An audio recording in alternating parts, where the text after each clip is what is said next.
Hey everybody, how's it going? I'm Don. Thanks for being here. This is the Today's Just Okay podcast. So, good morning or afternoon or evening, whenever it happens to be that you are listening to this. Hopefully, you're having a good day. And it is, good Lord, what day is today? The December the 24th. So, just in time for the holidays. Yeah, this episode's a little late. I do apologize. Life happened. I had a lot of projects going on, sort of the pre-Christmas rush at work where everybody I work with is just kind of hammering us with submissions that we have to get done as soon as possible. So between that and clinic and having to just kind of take care of the usual sort of things in life, I did not have time to record prior to now. So if you're still here, thanks for being here. I'm going to try to make up with it. I'm going to try and make up for it with another episode in short order, just because I feel bad that I took so long to get this one out. But in any event, it's a big episode today. A lot of interesting stuff to talk about, so hang on tight. Today's topic is fronting, or really basically, why we pretend to be someone we are not. In other words, why it's okay not to know everything or have done everything or own everything. I think there's a better way to live than projecting an artificial personality or having a bunch of crap that we don't need. And I'm sure that a lot of us would probably agree with that.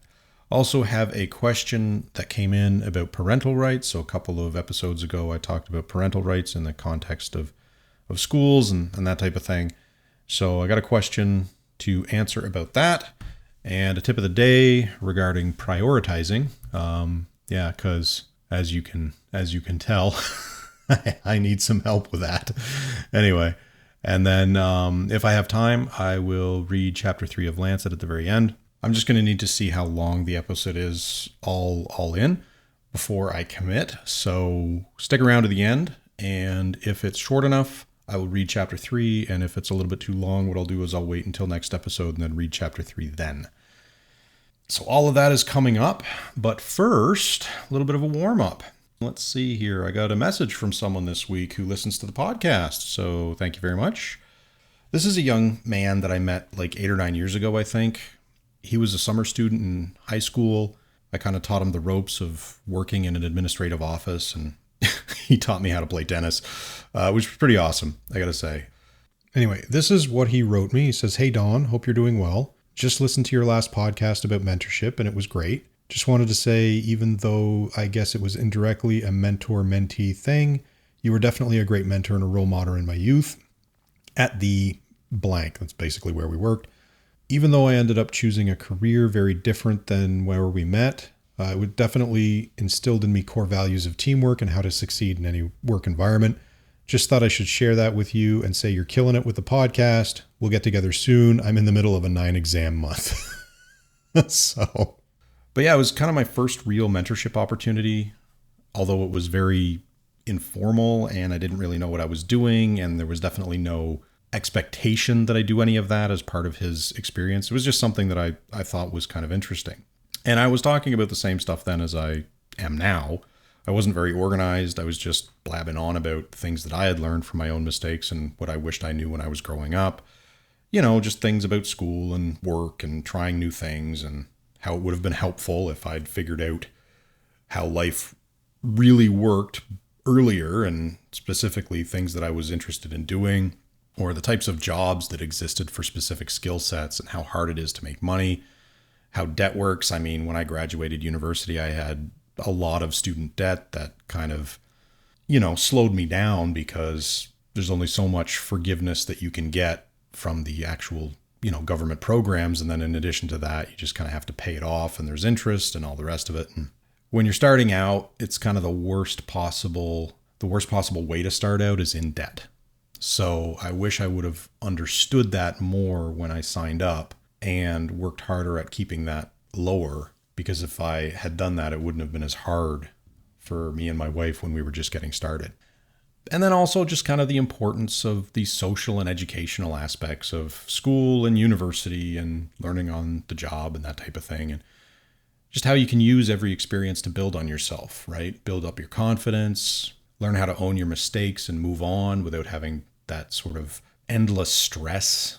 And so this kid, well, I guess he's a young man now. I saw a lot of potential in him then, and I'm happy to say that he is so far beyond that. It's mind-blowing, really. He's in dental school now. He just started this fall. And I don't know if you know anything about dental school, but it's extremely difficult to get in. So the fact that he did that means he's clearly driven and smart. He's a very hard worker. And I wish I had been that focused at his age, honestly. So all I can really say is just that I'm extremely proud of what he's done and where he's going. And I mean, I know that there's going to be challenges. Not everything is sunny and happy all the time. I'm sure he has days where it's just like, ugh, what am I doing? Or ugh, I wish I hadn't made the choices I've made. Honestly, I doubt that. But I think he's got all the pieces that he needs to get through any difficult situations that come up. And if he doesn't, I'm sure he knows that he has people around him who would be happy to help if anything does come up. I mean, I know I would.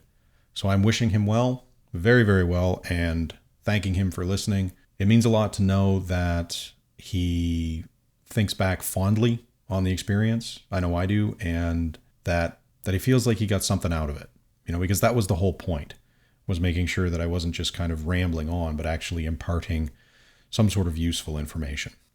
Anyway, I think he's got like 9 exams this semester. So although it's the 24th, so they're probably over now. So I'm sure he crushed it. But at the same time, I'm probably not out of line in saying that he's probably happy they're over too. So anyway, I hope he gets some rest and enjoys the holidays and then picks it back up in the new year. Moving on now, let's see. Christmas stuff. So I know not everybody celebrates this time of year. That's cool. I mean, it's whatever you're kind of into, whether it's a religious observance or not, whether it's just a purely commercial one like myself and my wife. We don't really go for the religious component of Christmas, but we sure do like the presents, and we like just that feeling of community, togetherness, family, that type of thing. And it's funny, we do a lot of like stereotypical Christmas stuff. So we've been watching a lot of old Christmas specials and just things that were made like 50 or 60 years ago, like Rudolph the Red-Nosed Reindeer or Frosty or the Grinch, like that old cartoon, the original one. It's crazy to think of how old they are because it's literally a lifetime. I mean, 50, 60 years, that is a couple of generations. And it's funny when you watch them now and at first you watch them and you're like, wow, that's really good animation. And then you see them reuse the same animations over and over and over again. And then the voiceovers are, a little lacking, but whatever. They were kind of inventing the medium at that point in time, right? I mean, they tell very simple stories, mostly 20 to 40 minutes long, made for television, made for kids. And I mean, I didn't watch them when I was a kid, but my wife did. So every year we fire up the old collection, and this year we'll probably end. Well, actually, this year we tried to end with Home Alone, but within like the first 10 minutes, we kind of looked at each other and laughed and said, you know what, the casual child abuse in this movie is a little much. So we decided instead to watch The Muppets Christmas Carol with Michael Caine. Much better movie, I think. It's funny, we usually end with Die Hard, but I think that one might be on hiatus this year. Who knows, maybe it'll be our Christmas Day movie. But the point is that even though they're old and hokey and simple and low budget compared to today's standards, there's still something fun and special about them. I mean, we watched Frosty the Snowman the other day, and I swear I saw some of Peter Griffin's mannerisms in there. Just in the way they animate his movements and his body shape. It got me thinking about how everything that we do today is just an evolution of what happened before, right? The groundwork laid in those old shows is what paved the way for all the crazy technology we have now. The 3D modeling for animation, video games, CGI in movies, all that stuff, special effects. Every year, studios have developed and refined their technology, gotten a little better, a little faster, and so on and so forth, until what we started with, models hanging from strings, zooming across the screen with a theremin playing in the background, to Star Wars, to now Avatar or something like that, the gulf is so wide, it's hard to believe. And I'm curious about what blows your mind like that. Like when you think about the world, what is something that you've learned about it or what we've accomplished that just, boom, changes your perspective in some way? Let me know. I'm always fascinated by that kind of stuff. And you can always email the show at todaysjustokay@gmail.com. Now, moving on into the topic of the day, it's going to be a bit of a two-parter in the sense that, fronting is really, when you're projecting or pretending to be someone you're not, there's two components to, right? There's the person you are when people talk to you, and then the person you appear to be when people look at you. And so I'm going to be talking first about the who we are when we talk, because I kind of boil this down to the idea that it's okay not to know everything or have done everything. And the best example of that kind of scenario is, have you ever been in a group and you're just kind of shooting the breeze and talking around, whatever thing, and people are talking about the vacations they've been on or trips or whatever, and you ever lie, right? You want to be part of the conversation, you want to share your experience, you want to relate, and then you just pull something completely out of your ass. I know I have done that on occasion, and I always feel terrible afterwards, but I think most of us could probably say at one point or another we've done this, and it's, sometimes it's to cover our lack of knowledge or make ourselves seem more important or better read or in the know and all that stuff, right? It's almost instinctual in terms of our group dynamics. And so I was thinking about why we do this, right? Like underneath that, there has to be some reason why we feel it's necessary to make ourselves more interesting than we really are, right?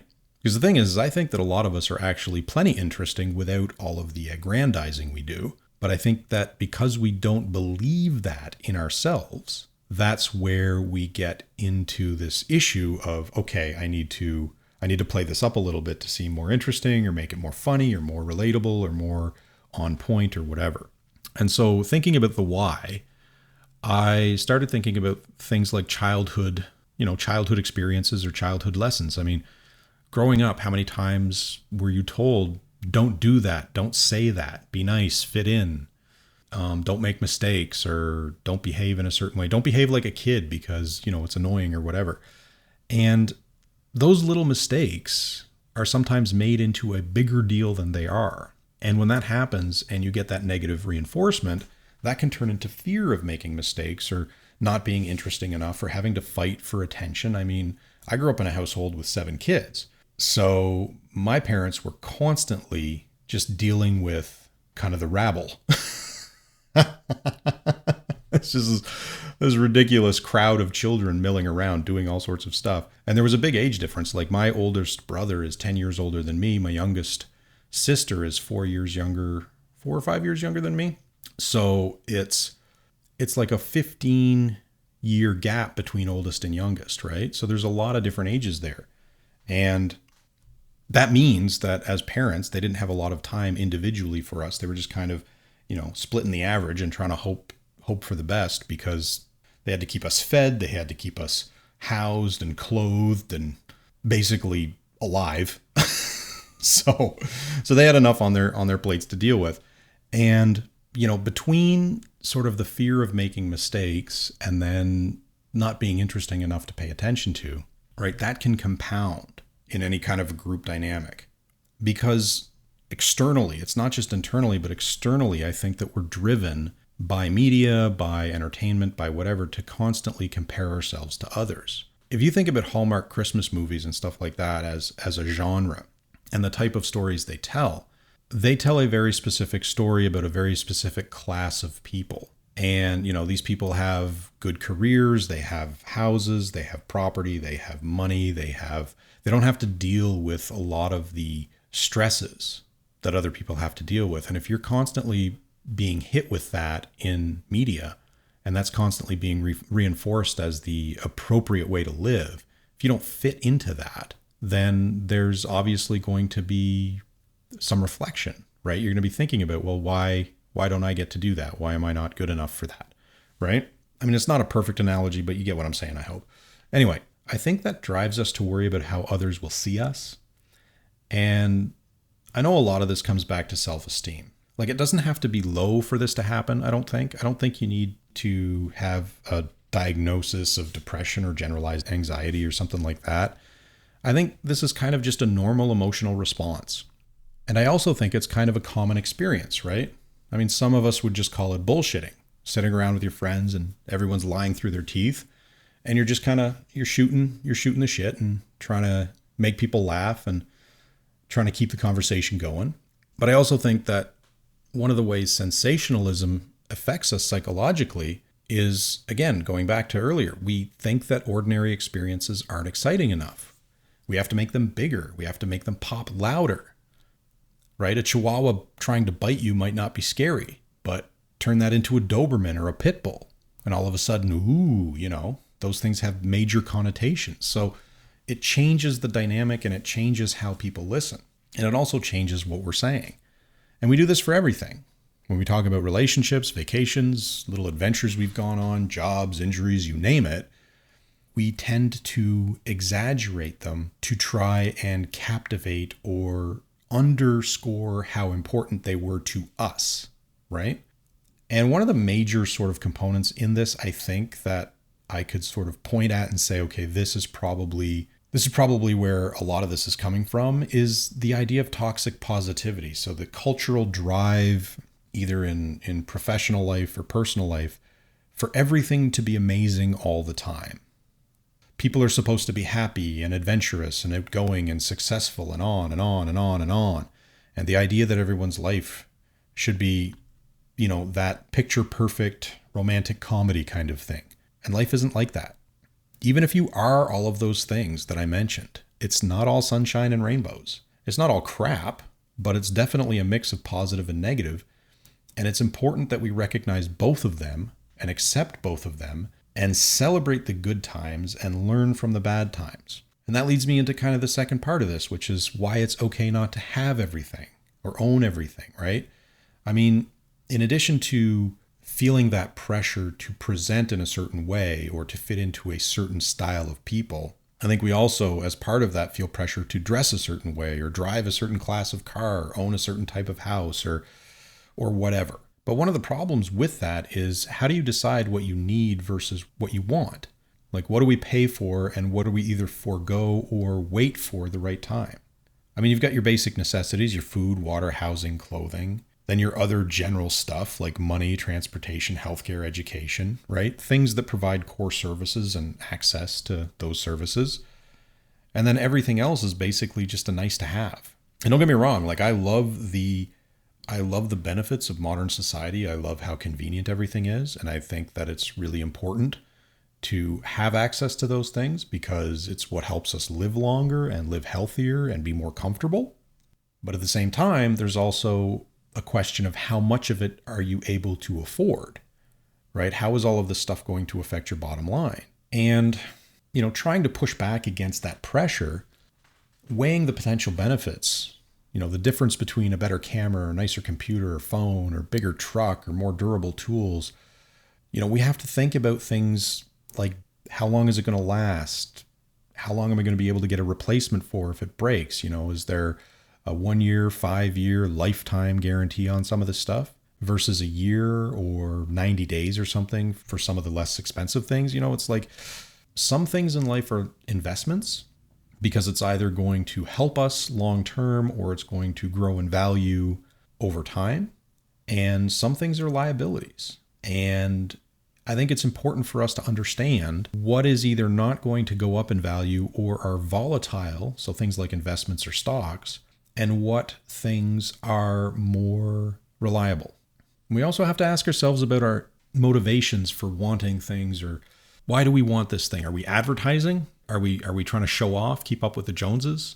Or are we upgrading from something we already have? And then the question becomes, do you really need it, right? Like if I've got last year's best phone, do I need the best phone from this year?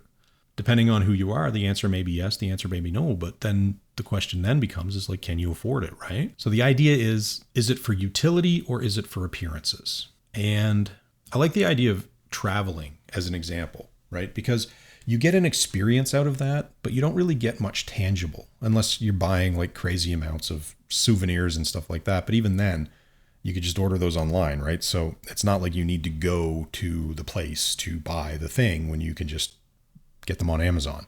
So when it comes to a trip, right? If you're going somewhere just to say you went, I'd say that's kind of a waste of time. But if you're going there because you want to experience something, because you want to learn something, because you just want to relax and it's a nice place and you've always wanted to go, that's that's different. But if you're just going because you want to take some pictures and be like, haha, see, I went, that's really the wrong way of looking at things. And anything in life can fall into that. Because again, if you're trying to keep up with other people, comparing what you have or what you've done or what you make to them, and you're buying cars or houses that are too expensive or more expensive than what you need because you equate stuff with status, what does it get us? I mean, really, right? It gets you a bunch of shit you don't need. You have debt, you have bills, and you have stress if you can't afford it. And if you can't afford it, you just get a house full of crap. And then this behavior can lead to a lot of negative outcomes, right? Like relationship breakdowns, or you can get stuck in a terrible situation and you just can't get out of it. You can lose what you've built. And I mean, again, there's nothing wrong with things going wrong.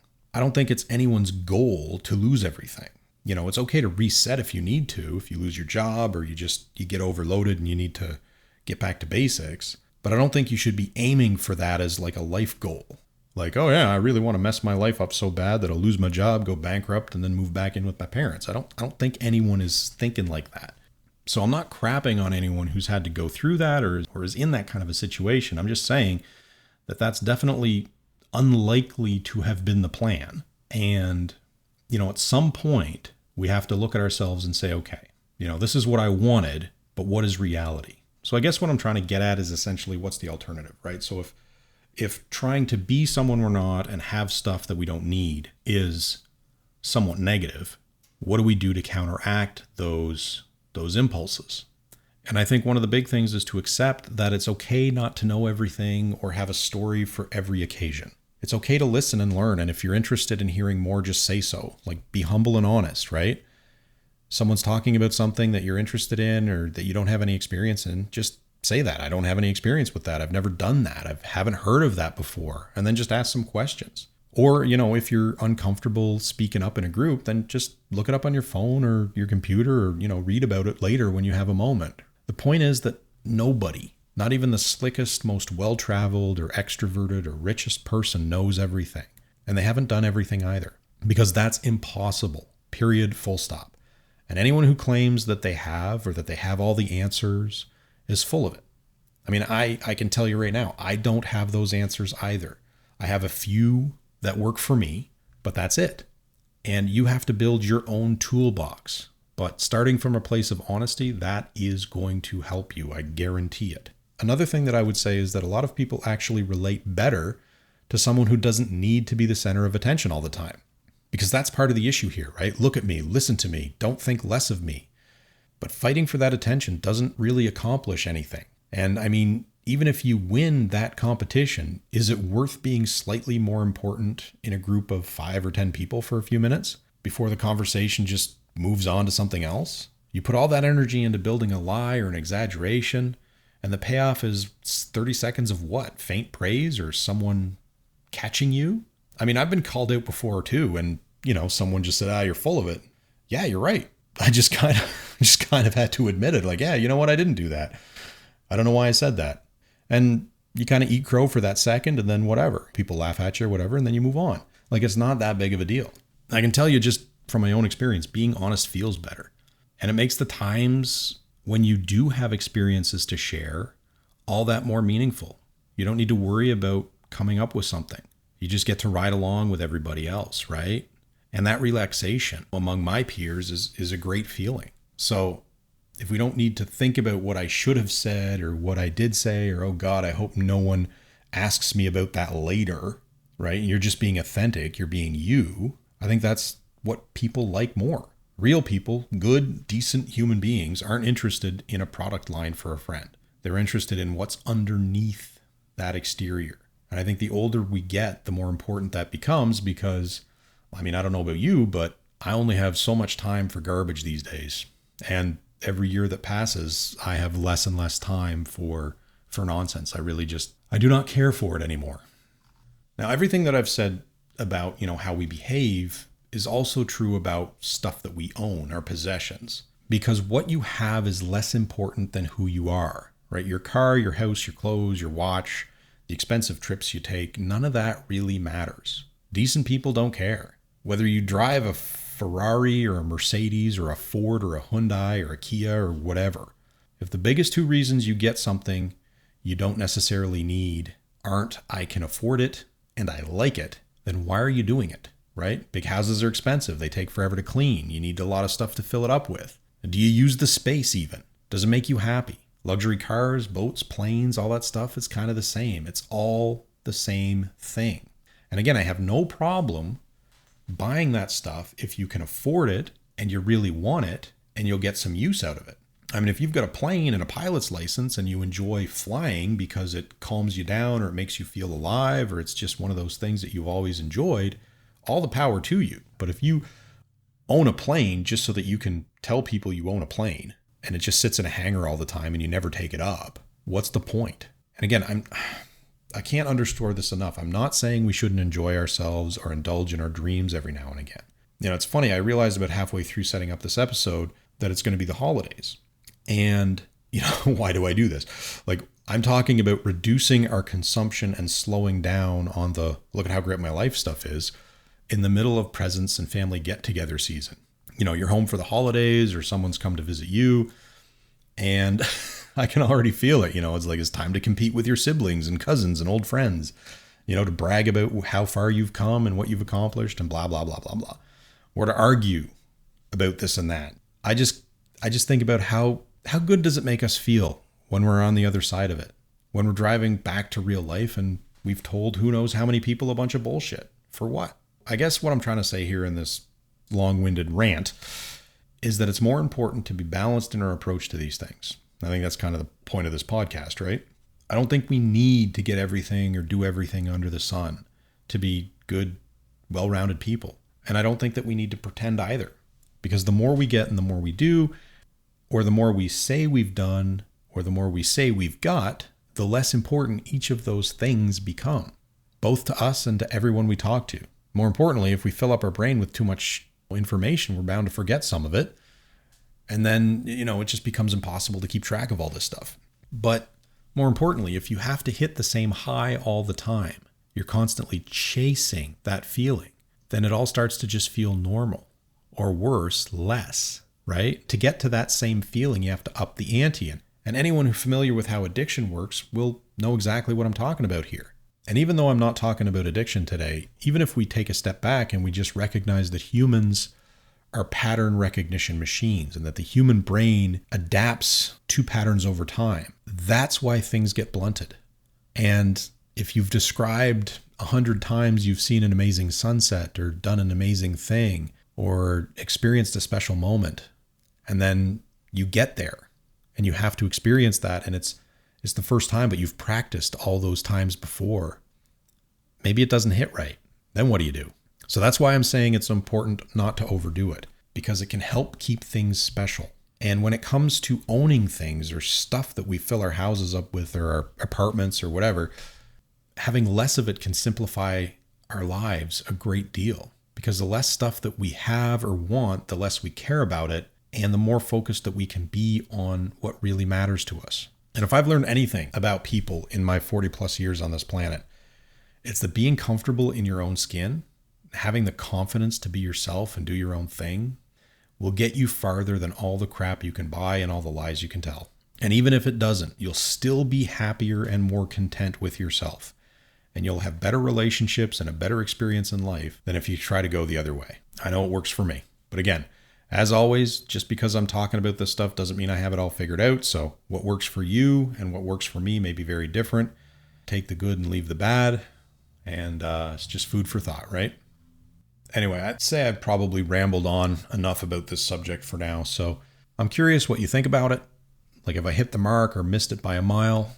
So if you have any questions or comments, feel free to send them to todaysjustokay@gmail.com. Because yeah, it's always like hearing from people. I'll always like getting that feedback. It's also nice to know that I'm not talking to nobody. All right, tip of the day. Let's talk about prioritizing. So as I said at the start, I'm still sorry this episode is late. You know, life is busy this time of year. I'm sure I'm not the only one in that situation. Where I work, a lot of the people that interact with me, they're, you know, going to take the next 2 weeks off. So it's been just constant bombardment of stuff for the last while. And then in addition to that, because of the holidays, there's more family responsibilities. There's all the shopping you got to do, the cleaning, the cooking. And then, just spending quality time with my wife, getting the end of the year organized, all that fun stuff. I've had clinic and other appointments, doing some writing, getting this podcast ready, playing around with some music. I feel like I need a podcast jingle of some kind. That seems to be something people do. So I've been playing around with that a little bit. The point is, there's lots to do and a finite amount of time to do it in. And that's why this tip is so important, right? Prioritizing is something we can always do better at.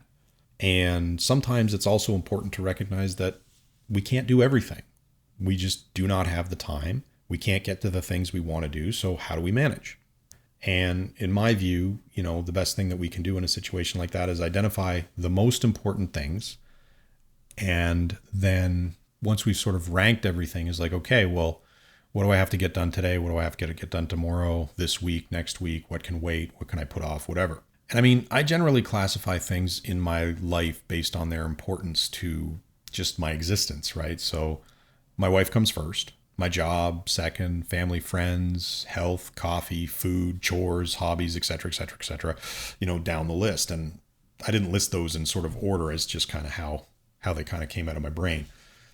And everyone's list is going to be different, but as long as you know what's most important to you, it's always going to be easy to figure out what needs to be done immediately and what can wait an hour, a day, a week, and so on. And I hate to say it this way, but brutal honesty can help in this, right? If there's a new gizmo or video game that you want to play around with, is that really more important than date night or getting work done on time or finishing your assignment, getting your paper in, that type of thing? Do you really need or even want to spend 3 hours scrolling on the internet? Or do you want to use that time for something else, right? Is that a good opportunity to knock one or two of those things out that you need to deal with? And even if it's rest or relaxation, like a good night's sleep, for example, that should be high on the priorities list, because that's gonna keep your body healthy. And as you get older, you'll know what I'm talking about. It's a never-ending struggle to keep it working. So I guess what it comes down to is that we are so busy and we have so many competing priorities and stressors these days that it's almost impossible to find any sense of calm or peace in our day-to-day. But by eliminating some of those stressors, right? If we do what we can with what we have and plan for the things that we still need to get to, we can take a breather. There's no reason to spend all our time worrying about what comes next, right? We already have a plan. We've prioritized what needs doing. I think one of the hardest things that I've learned in the last 20 years is how to give myself those mental and physical breaks. Everything's still going to be there when I come back, so I can take time to calm down and get collected and stay sane, essentially. I build those breaks into my schedule now because I have to. And that's part of the reason why the podcast waited, right? This is a fun experience for me. This is cathartic. I enjoy it. But ultimately, it's not something that has to be done today. I don't think anyone should have to work on something every waking moment. Humans just aren't built like that. So as much as we need to prioritize, we also need to include downtime. And in that way, we've got a better chance of getting what needs doing done, but we'll also have something left over for ourselves at the end of it. And I'm back. And honestly, you probably wouldn't have noticed if I hadn't called it out, but being the 24th of December, my wife and I are making a nice dinner for ourselves. And so right around lunchtime, she reminded me that we have turkey to make and a variety of other things to do. And so I put this on pause so that I could deal with that. And then, I just wanted to hang out with her for a little while because that's fun too. So this is a couple of hours later. Oh my goodness, my back is a little sore. My knees hurt a little bit more, but you know what? I'm going to get through this. I'm going to power through like a champ, or at least like the broken old man that I am. Anyway, so moving on. Question. So I got something from a listener who wants to remain anonymous. Episode 2 is about parental rights, and I've changed the wording a little bit to prevent any sort of identifying details of the where and the when, so I hope they don't mind. Basically, I think that there was enough information in the original email that might be enough for someone to get a pretty good idea of who was talking or where they were. And, when these types of subjects come up, I don't really like to share information if I don't have to, simply because that's drama people don't need, honestly. And I'm not here to, make that happen or build that. I'm here to kind of calm things down a little bit, right? So it's not really that important, the who, for their own peace of mind and my own, but the what they were talking about is very interesting. So I'm going to be focusing on that today. So the question boils down to basically, what do you do when an organization like Canadian Life Coalition is involved in your school board or your local elections? Or how can you be reasonable when someone is screaming at you that you're protecting pedophiles or encouraging kids to change their sexualities, or you're discriminating against straight religious parents and kids and that type of thing, right? And that is a great question, because ultimately there's often a problem when you're dealing with these subjects where one side of the argument is not necessarily interested in, any kind of rule structure. They're in for a fight. They're not interested in having a discussion. They just want to argue with people and make people look bad, get their sound bites, put their crap on social media, and do their whole gotcha thing, right? And I mean, that's great for views and it's great for likes, and it's probably okay for politicians looking for votes when people don't pay attention, but it's not really good for anything else. Real life doesn't work that way. So the challenge becomes when one side of the argument isn't willing to talk or basically goes into full-on aggressive behavior, right? What do you do? And I mean, this goes both ways, whether you're arguing for or against a particular program or value or educational platform or whatever. There are plenty of people on one side who will scream and plenty of people on the other side who will scream back, and vice versa. So I look at it as, if you're going to participate in the process, you have to come in good faith. You have to be honest, and you have to present your point of view and be okay with people agreeing or disagreeing with you.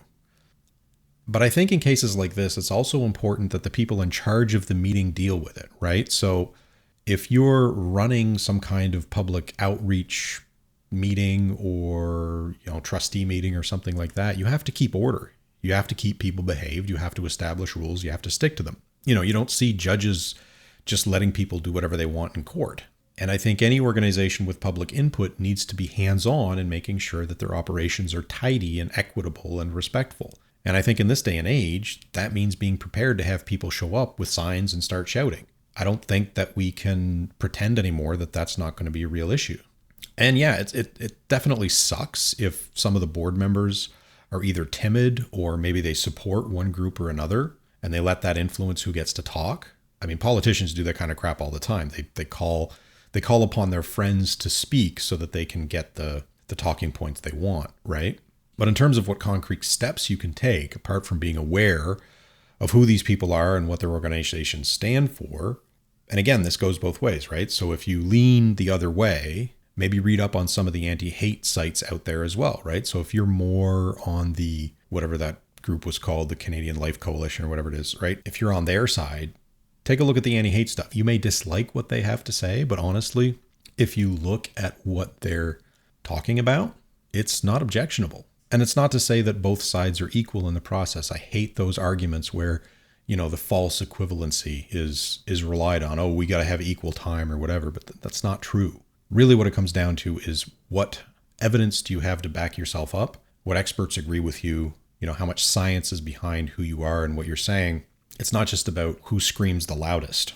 So at the end of the day, I do honestly think that everyone's more united than we think we are. And it's just that the temperature's too high and the nerves and emotions are up. And there's just so much bullshit out there that it makes it impossible to get back to the basics most of the time. If you got two people saying, here's what I want, here's what you want. Oh, look at that. 9 out of 10 things that we're talking about are actually the same things, right? Would you look at that? No screaming required. The problem is that we're never in that situation where we're all just kind of sitting around a table and talking it out and hashing it out like we used to. Now it's all online or message boards, or it's, people shooting their own videos and ramping up everything because everybody's making money off of it. I mean, the problem with my proposal of treating everything rationally or trying to treat it in a more reasonable way is that it's not sexy. It's not gotcha. It's not haha. It's not emotional in the extreme, right? You're still going to feel those emotions, but you're going to sort of temper them with critical thinking and that type of thing. And that's not really great for making money. And it's not great for ratings. And so when I looked at the CLC site, I saw a bit what I expected, right? It's all fear and anger and hate based. Their blog is a litany of posts about brainwashing and eroding freedoms and woke or alphabet mobs taking away democracy and imposing rules they don't agree with. Imposing rules, what they're talking about is laws, like actual legislation passed by the government, by the elected government. And this is what I talked about when I mentioned outrage factories in an earlier episode. Look at the tone, look at the evidence. What do they cite? What are their arguments in favor of? Are they more conciliatory, or are they, we're better than others, or they're the devils that are trying to destroy the world, or whatever it is, right? And so when I looked at the CLC, I saw a lot of what they were talking about was religious text. So they take their lead from the Bible and anything that they kind of think supports their viewpoint. And don't get me wrong, those are fine for your personal beliefs. If you are a religious person who has a very conservative view of how people should live, that's fine for you. And it's fine for your community and your family. And I wish you all the success and joy in the world for following your beliefs. I don't think anybody should get in the way of that. I don't think telling anyone what they need to think is a good idea. But I also don't think it's a good idea to use those texts, those things that you might find helpful, to create policy that affects people who don't believe in them. Government is for everybody. It's not just for you or your friends or me and mine. And so the government has to balance the views of Christians and Muslims and atheists and basically every different type of belief structure and system, and figure out, okay, how do we make sure that the most of us, as like basically the biggest number of us as possible, can get along, and no one's getting thrown in jail just because they're living a slightly different way than one person or the other. You may not agree with it, and that's fine, like I said, but we all have to understand that the world is bigger than just us, and forcing people into this tiny box that suits our views or my views is really not going to be helpful long term. Might make me feel good one day, right? But then guess what? The next day, people are going to be chafing against that limitation. And over time, that gets worse and worse and worse. I mean, there's a reason why we moved away from that 20 to 30 years ago. And now we're kind of in a period where people are looking back with that nostalgic vein and thinking, oh, things were so much greater before the laws changed. We should go back to that old time. And that never works. That really never works.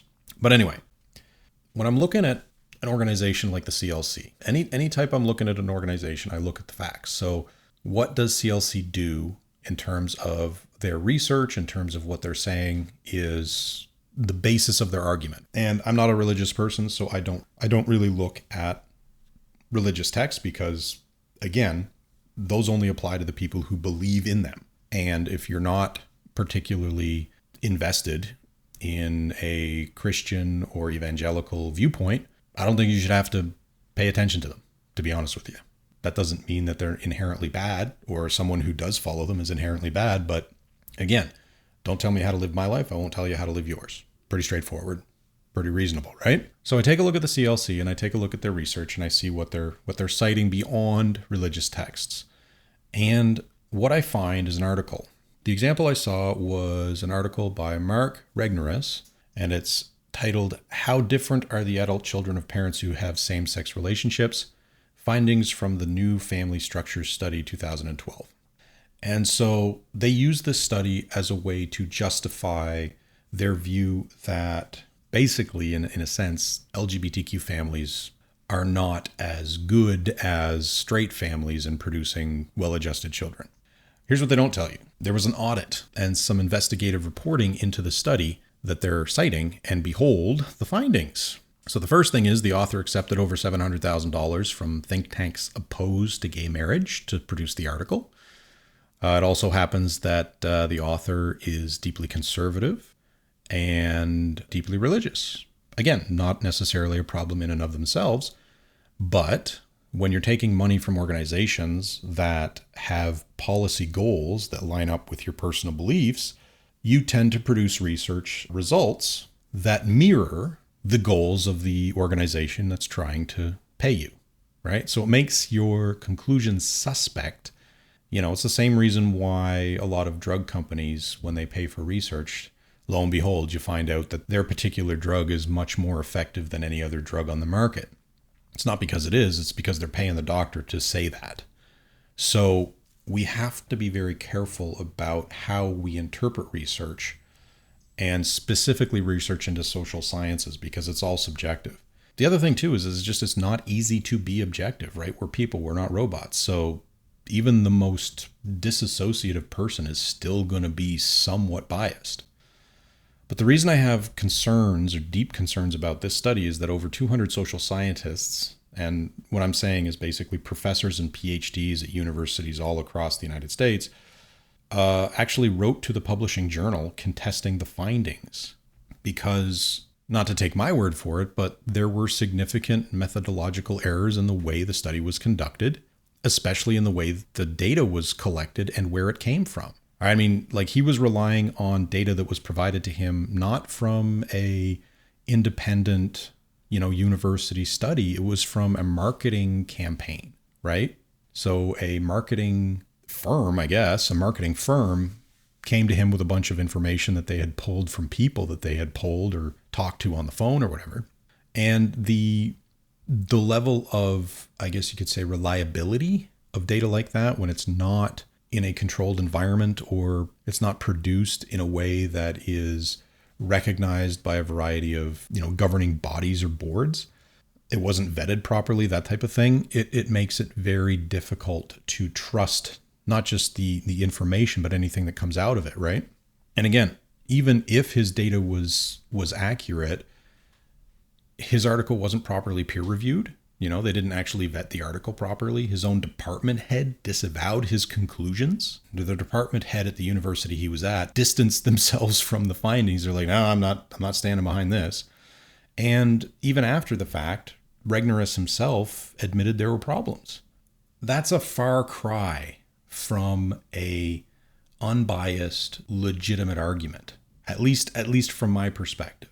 Anyway, if you're going to look at the CLC, I'd suggest you also look at a similar site on the other side, like antiHate.ca or the Southern Poverty Law Center. They're pretty good. There are tons of resources out there.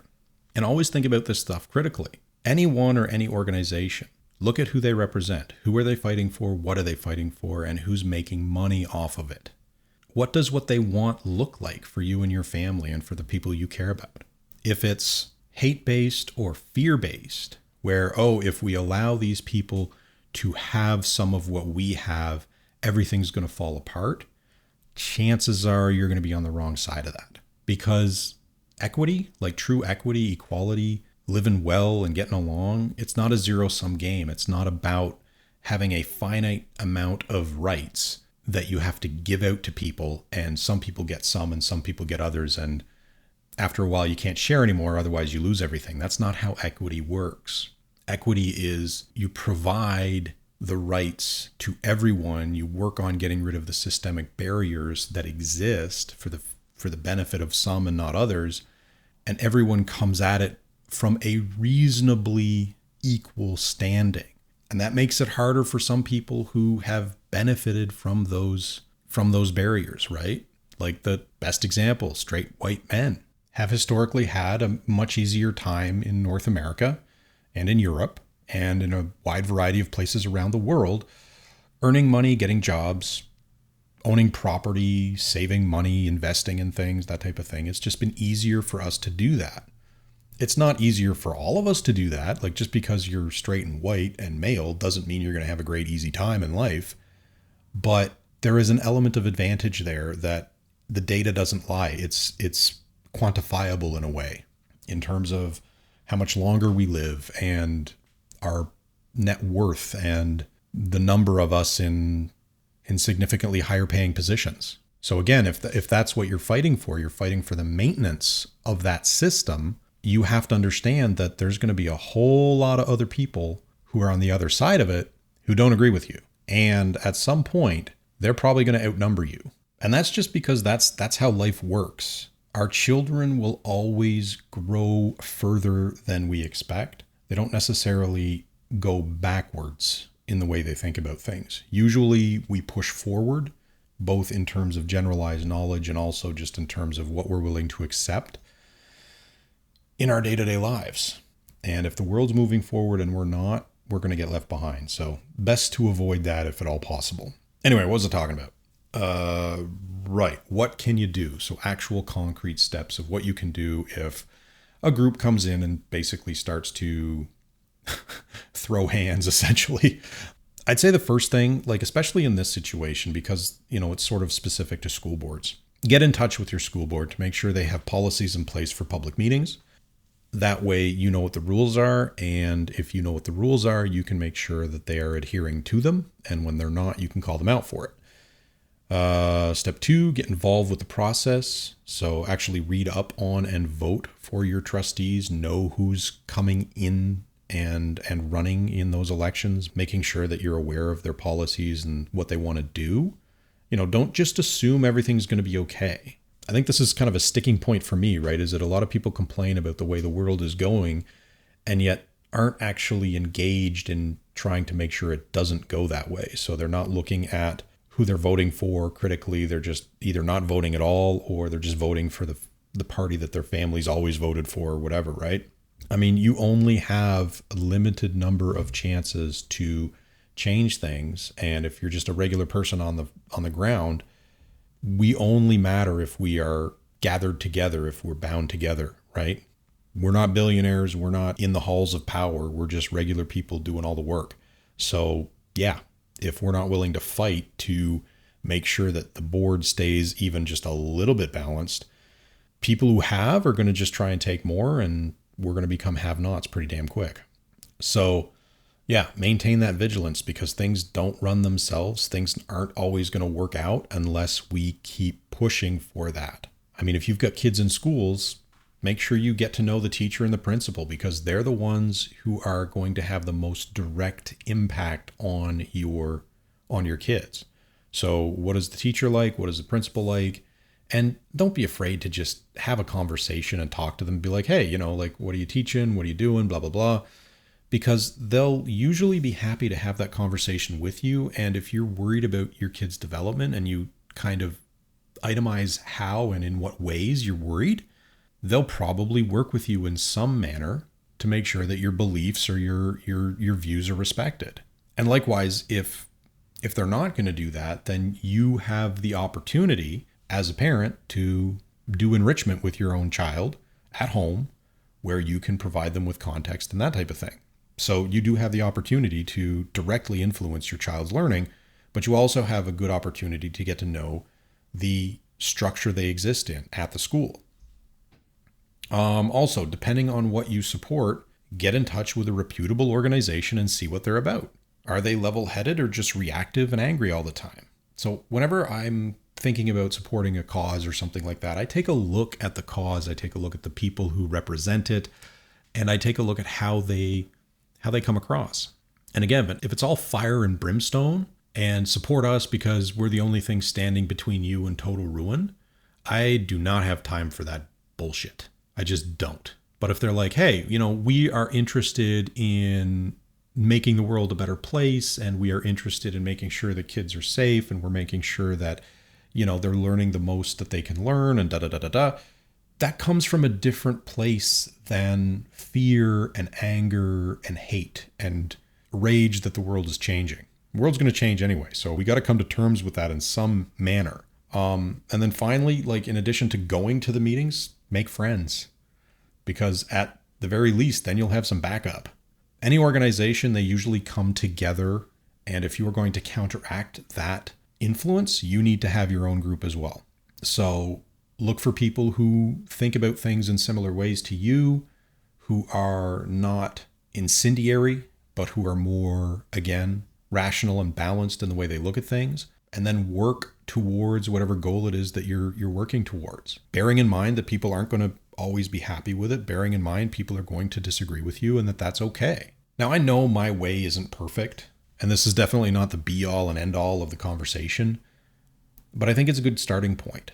Usually people on the other side, not the ones rabble-rousing, I want to make that very clear, but the people on the ground, the people who are angry or upset or afraid, they're usually being lied to in some way, because people don't just kind of fly off the handle for no reason. There's something triggering that behavior. And it doesn't mean that they're not responsible for what they're doing or what they're saying, whether it's out of ignorance or whatever. We all have that responsibility to inform ourselves on what's going on. But if you can, if it's safe to do so, go into the discussion as people first. Don't just attack them, but disagree with them and raise the commonalities.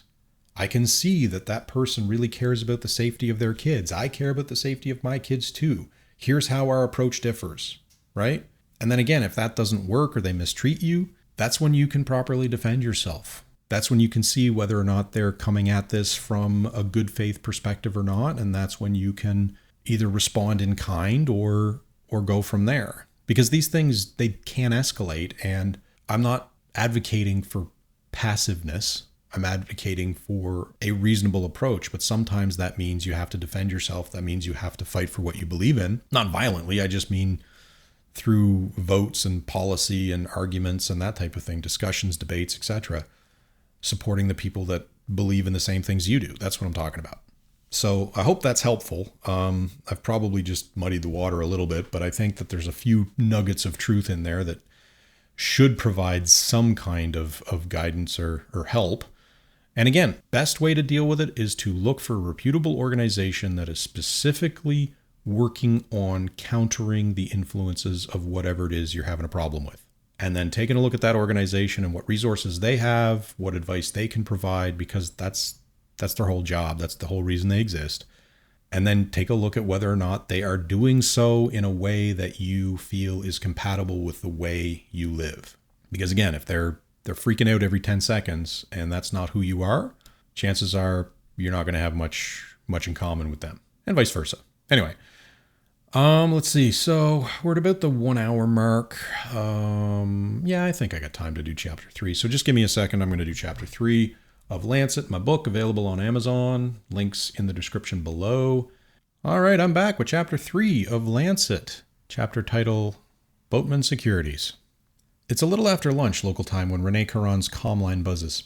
He's in his office, fading in and out of awareness, allowing his mind to wander and the stresses of his company to roll off his shoulders. His secretary is deferential, her apologies just shy of profuse, but he brushes them aside. The circumstances warrant it. Linda Warren isn't someone you ignore, and she only calls when something's gone very, very wrong. As a commanding officer, she'd been a typical alpha, demanding and harsh, with keen eyes, little patience, and a vindictive streak. Skilled beyond her years and ambitious as hell. That was decades ago. These days she's worse. A predator who's grown into her own, with skills sharpened on 1,000 hunts. But Caron's not the same either. He's no longer a junior yes man hoping for a career in intelligence.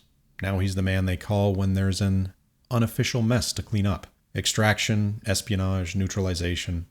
His company specializes in what he likes to call quiet warfare. Just a fancy way of describing Unity's dirty work. Linda, how are you? He opens with fake cheerfulness. There's a nagging voice in the back of his head reminding him to be careful. She'd been a vulture in the old days, a devourer of information, always looking for an advantage. You don't care. Blunt as ever. You're right. Time and money had burned away most of his bad habits. Deference to traditional authority being one of them. So what can I do for the grand old government today? He's selective in which government contracts he accepts, if only to minimize the bureaucratic crap he has to put up with. But Linda's different, and not just because she's a director in Unity Intelligence with an entire division under her thumb. Lancet. Karen balls his hands into fists until his knuckles are white, then reflexively releases them. That word comes with a whole host of raw memory and emotion. His first permanent disappearance at Warren's order. I see. There's a familiar twinge of fear as he relives the moment. Hostages, men and women, mewling just meters away, too afraid to beg for their lives. He can still see their captor. That monstrous bitch regarding him with those cold, emotionless eyes as she told him to step out of the airlock and off the ship he'd been instructed to provide. A ship he'd just poisoned, ever so slightly mangling its navigation system, making its last jump a ticket into oblivion. Hostages for a ship, that was the deal. If she'd broken her promise, if she'd decided to bring a little extra insurance with her, a lot more people would be long dead. As a young man, idealistic and foolish, he'd thought the price would be worth paying, because no one wanted to see that boat again. No one was supposed to. It only occurred to him afterwards that Warren hadn't stepped forward. He lasted a few more years, but once he realized she'd burn every last drop of talent and energy out of him before she let him advance, he resigned and went the private route. Even then, she saw a new opportunity in him, became his benefactor. Most of his early contracts came from her office. Referrals to a one-man operation. He'd taken the business, reaped the rewards of many jobs well done, and enjoyed a lifetime and a half's worth of success. All while knowing that someday she'd call in the favor. I'm sending you what we have. Warren doesn't make offers. She gives orders. I'm hired. This isn't a clean line. It is now. That kind of assurance made her easy to hate. Call me back when you've looked it over and picked your team. And with that, the line goes dead. Nobody comes back from an alterspace blind fire. Without a precisely aimed and calibrated shot, you either pop out inside a star or planet or some other obstruction, or in the middle of nowhere. Without a second slug to bring you back, it's a slow death. Because for all the stars and planets and little bubbles of life out there, there's infinitely more empty space to get lost in. Recovery just doesn't happen. Warren's packet doesn't contain much, a crash report from a planetary survey and a serial number request. But the video shows him what he needs to see. Confirmation. Karen checks the point of origin. A backwater named Snow he never heard of. So remote it relies on darts to communicate with the rest of the universe. As for the rest, it was a preliminary crash report. So, her desiccated corpse had cratered into the planet. All good so far. The hull didn't break up, and there was enough juice to fire up the engines and run an assistant re-entry. That should be impossible. The gunboat she'd taken was purposefully underfueled and undersupplied. It'd have to last, 55 years? Scenarios churn inside his head. The ship drops back into real space far, far away from any habitable planet. Emergency beacon or active station. The only option would be to chart a course to the nearest one and hope for the best. Eventually, the occupant runs out of food, water, and air and dies. So what next? Once the ship detected no living souls aboard, it'd check its course and shut down, leaving a trickle of power to the emergency sensors. Nothing unusual about that. It was what ships were programmed to do, to maximize chances of discovery and salvage. And when the gunboat reached its destination, it hit atmosphere and jolted awake, attempted to follow its final instructions and land, but was running on fumes. Cue up the crash and an end to half a century's peace and quiet. Karen summons the secretary, tells her who to bring in. Then he calls Warren back and waits while a series of assistants patch him through. That was fast. She isn't surprised or impressed. You want me to recover the body? Confirming the girl was dead wouldn't hurt anybody's sleep. But he'd bet good money what Warren really wants is the gunk they'd put inside her head. And dispose of any wreckage. Right. Still paranoid. That gunboat wouldn't have an active Unity registration. Even if most of the weapon racks were empty, they'd still left a few missiles in the hold to allay suspicion. And those warheads were designed to take a beating. Untraceable Unity ordnance would be worth quite a bit to the right buyer. What's the situation on the ground? The locals are prepping search and rescue. I am classifying the crash site as a security threat, so anyone who wants to poke around will either pull back or have to deal with you.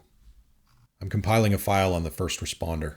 All right, down to business then. Let's talk cost. Okay, that is the end of Chapter 3, and with it, the podcast. Thank you for listening. As always, I appreciate it. If you are interested in what I'm doing or enjoy this content, please like and subscribe. And otherwise, if you have questions, comments, concerns, or anything like that, please send us an email at todaysjustokay@gmail.com. I will see you next time and hope you have a great holiday season, whether you celebrate or not. I just hope that you have some good time off, some rest, relaxation, good food, presents if you want them. And with that, I'm out of here. Have a great day. Talk to you later. Bye-bye, everybody.